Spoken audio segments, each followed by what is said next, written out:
안녕하세요, 행복인들. 오늘은 인문학자 채원 선생님의 철학을 담은 그림 중에서 로댕의 키스에 관한 글을 읽어볼게요. 변하지 않을 수 없는 것, 그것이 사랑. 사랑의 한상에서 벗어나기. 내가 구축해온 한상을 남김없이 부수는 용기를 발휘할 때만 우리는 비로소 같은 짓을 반복하지 않을 수 있습니다. 사랑하면 사랑하고 헤어지면 죽을 만큼 고통스러워도 그뿐. 상대를 원망하거나 자신을 비하하거나 진정한 사랑을 찾아 헤매는 어리석은 짓을 반복하는 일은 없게 됩니다. 드라마 좋아하세요? 지금은 종영됐지만 사랑과 전쟁이라는 드라마가 있었죠. 사랑과 결혼 혹은 결혼과 이혼이라고 했으면 다소 밋밋했을 텐데 사랑과 가장 어울리지 않을 법한 전쟁이라는 단어를 짝지어 놓으니 이보다 더 그럴듯한 수가 없습니다. 사랑이 전쟁이라는 뜻이든 모든 사랑은 전쟁으로 끝난다는 뜻이든 아니면 사랑과 전쟁 사이를 오가는 것이 결혼이라는 뜻이든 사랑 그리고 전쟁이라는 두 단어의 접속이 파생시키는 의미들이 참 흥미롭습니다. 지금 사랑하고 계신가요? 아니면 사랑을 갈구하고 계신가요? 혹은 사랑에 치를 떨고 계신가요? 행복님들 지금 사랑하고 계신가요? 사랑을 갈구하고 계신가요? 아니면 사랑에 치를 떨고 계신가요? 잘 생각해 보세요. 드라마 얘기를 했습니다만 드라마의 핵심 스토리는 단연 사랑입니다. 남녀의 사랑을 다루지 않고서도 히트치는 드라마가 아주 드물게 있기는 하지만 아침 드라마에서 심야 드라마까지 사랑을 빼면 드라마 자체가 안 될 정도입니다. 사랑 때문에 울고 죽고 복수의 칼을 갈고 그러다가도 사랑 때문에 모든 게 제자리로 돌아가고 모두가 행복해지지요. 시작도 사랑, 끝도 사랑입니다. 먹고 사는 일도 자신의 존재와 사회관계에 대한 속 깊은 고민도 사랑 앞에선 아무런 문제가 되지 않는 것 같습니다. 그러니까 드라마지 라고 하면 할 말 없습니다만 제 생각에 드라마 왕국의 핵심 주제가 사랑이라는 건 좀 의미심장해 보입니다. 짝을 짓는 건 모든 동물의 본능입니다. 인간도 예외는 아니죠. 다만 인간이 동물과 다른 점이 있다면 짝짓기에 특정한 환상을 부여한다는 점입니다. 그중 대표적인 환상이 엔들리스 러브, 영원한 사랑입니다. 오기스트 로댕의 조각 키스의 테마도 바로 그렇습니다. 신의 외피를 쓰지 않는 인간들의 관능적이고도 사실적인 포즈가 우리의 시선을 사로잡는데요. 이 작품은 원래 파올로와 프란체스카를 모티브로 만들었다고 합니다. 파올로와 프란체스카는 단테의 신곡에 등장하는 인물들로 소위 하늘만이 허락한 사랑의 주인공들입니다. 그들은 첫눈에 서로에게 반했지만 가혹하게도 형수와 시동생의 관계로 맺어질 수밖에 없었지요. 그러나 두 사람은 사랑을 멈출 수 없었고 이 사실이 발각되어 둘 다 목숨을 잃게 됩니다. 시대가 시대이다 보니 이들은 유혹에 사로잡힌 죄인들로 치부되어 죽어서도 지옥에서 고난을 당합니다. 로댕 역시 지옥의 문을 준비하는 과정에서 키스를 탄생시켰습니다. 하지만 로댕은 죄의 의미나 애틋함의 정서를 넘어 이들의 사랑에 지독한 현실감과 가능성을 부여함으로써 키스를 불멸의 사랑에 대한 영원한 이미지로 만들어 놓았습니다. 관객들이 키스 앞에서 시선을 떼지 못하는 이유는 사랑이라는 거대한 환상을 보기 때문일 겁니다.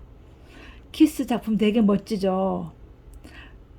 되게 감동적이고 되게 사랑스러워요. 그쵸? 막 만져보고 싶어요. 사랑이 한상이라 하면 어떤 것도 영원치 않다는 경험적 알매도 불구하고 영원성, 불멸성, 희생, 완전한 소유 같은 불가능한 것들을 꿈꾸게 만들기 때문입니다. 모든 것이 무상해도 사랑만은 영원하다고 믿고 싶은 것이지요. 사랑은 마약과도 같아서 어렴풋하게나마 타인에 대한 소속감, 완전한 일체감, 자신을 잃어버릴 정도의 도취감을 맛보게 해주니까요. 로마의 철학자 루크레티우스는 단호하게 말합니다. 사랑이란 환상에 기초한 정신착란이다. 표현이 너무 과하다 생각하실지 모르지만 틀린 말이 아닙니다. 사랑에 빠진 이들은 자신의 자유를 얼마가는 상대에게 양보하며 정념에 빠져서 상대에게 있지도 않은 장점을 부여한다는 것이지요. 사랑이라는 이름으로 신화화된 타오르는 열정, 대상에 대한 무제한적 갈망은 사태를 제대로 바라보지 못하게 만드는 일종의 병적 상태입니다. 때문에 사랑은 잔인합니다. 어쩌면 불면하는 것이 있을지도 몰라 하는 꿈을 꾸게 한 뒤 여지없이 그 꿈에서 깨도록 만드니까요. 불꽃처럼 사랑해도 언젠가 반드시 권태의 시간은 다가오고 자이든 타이든 이별의 시간이 오는 걸 막을 수는 없습니다. 사랑은 당연히 변합니다. 사랑에 대한 환상이 크면 클수록 사랑이 변해버린 후의 상실감은 증폭되죠. 환상과 환멸, 사랑은 그 사이에서 삶의 본질을 가장 잔인한 방식으로 경험하게 해줍니다. 아마도 이 때문에 예술의 영원한 주제로 반복되는 것일 테죠. 우리는 모두 여러 가지 환상 속에서 살아갑니다. 자신에 대한 환상, 관계에 대한 환상, 돈에 대한 환상, 가족에 대한 환상, 국가에 대한 환상 등등 수도 없이 많은 환상 속에서 예컨대 사랑에 빠진 이들은 사랑이 불변하길 바라고 상대를 완전히 소유하고자 하며 상대와 동일화되기를 꿈꾸는 식으로 하나의 거대한 환상을 추구합니다. 그런 식으로 사랑이라는 실체가 있다고 믿고 이를 통해 자신의 정체감을 확인하는 거죠. 돈에 집착하는 것도 국가 혹은 회사 같은 집단과 자신을 일치하는 것도 비슷한 메커니즘입니다. 우리는 지소성과 불멸의 정체성을 통해 이 불안한 세상에서 안정성을 보장받고 싶어 합니다. 때문에 사랑이 깨지면 상대를 증오하고 상대가 나와 같지 않은 것을 날 충분히 사랑하지 않기 때문이라며 서운해하죠. 사랑하면서도 사랑이 변할까봐 불안해하고 상대를 의심하고 날 사랑하는 거니? 라며 지조하게 사랑을 하긴 합니다. 왜? 환상이 깨질까봐 두렵기 때문에. 사랑에 대한 환상은 나에 대한 환상, 상대에 대한 환상, 욕망과 동기에 대한 환상 등 또 다른 환상들에 의존합니다. 자신이 믿었던 사랑이 깨지는 순간 인간이 무너지는 이유는 사랑 자체가 아니라 자신이 구축한 세계가 파괴되었기 때문입니다. 그래서 우리는 환상이 깨진 후에도 쉽사리 현실로 나아가지 못합니다. 진정한 사랑을 만나지 못했을 거야. 내가 더 사랑하면 될 거야. 상대가 날 배신한 거야. 라는 식으로 합리화하면서 또 다른 환상 속으로 도피하고 맙니다. 그렇게라도 자신을 지키고 싶기 때문이지요. 이른바 막장 드라마의 주인공들을 보세요. 막장이라며 비웃지만 가만 보면 때로는 거기서 일그러진 우리의 욕망이 보이기도 합니다. 관계가 깨진 이후 그들은 자신의 사랑과 정체성을 확신하기 위해 복수를 감행합니다.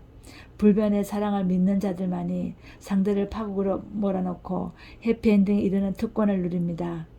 나는 진실로 사랑했는데 너는 그런 나를 배신했다. 나는 너밖에 없었는데 너에겐 내가 전부가 아니었다. 그러므로 나는 너를 부셔버리겠다.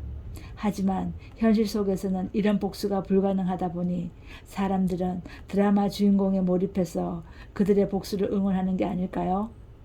변하는 모든 것들을 악으로 몰아붙이고 변치 않는 진정한 사랑 같은 환상을 더 크게 만드는 식으로요. 세상에 변하지 않는 것이 있던가요? 모든 살아있는 것은 죽고 모든 시작에는 끝이 있습니다. 한순간도 똑같은 모습으로 머물러 있지 않다는 것. 그게 존재하는 것들의 한계죠. 그러나 이 한계를 받아들이지 않고 고통에 몸부림치는 이유는 자신을 환상에 과도하게 투사하기 때문입니다. 하지만 우리가 어떤 환상에 투사된 자신이 아니라 있는 그대로의 자신을 긍정하게 되는 건 바로 한멸의 순간입니다. 즉 사랑과 행복과 기쁨 속에서가 아니라 고통과 허무와 슬픔 속에서 우리는 비로소 현실을 경험합니다. 욕망하고 집착하는 자신과 시시각각 요동치는 적나라한 마음의 자리를요. 여기서 도망쳐서는 안 됩니다. 바로 거기서 나 자신을 만나기 때문이죠. 환상이 아니라 현실 속에서 꿈틀거리는 이 몸과 이 마음을 꿈꾸고 집착하고 망상 속에 허우적거리던 알몸의 자신을요. 대체로 그 모습은 끔찍합니다.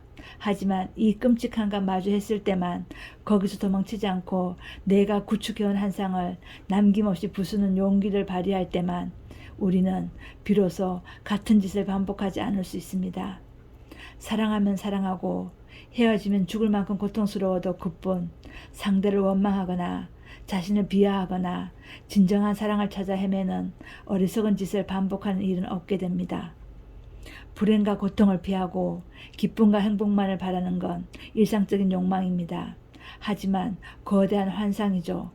늙고 죽고 병들고 이별하지 않을 수 없는 것, 그게 삶이니까요.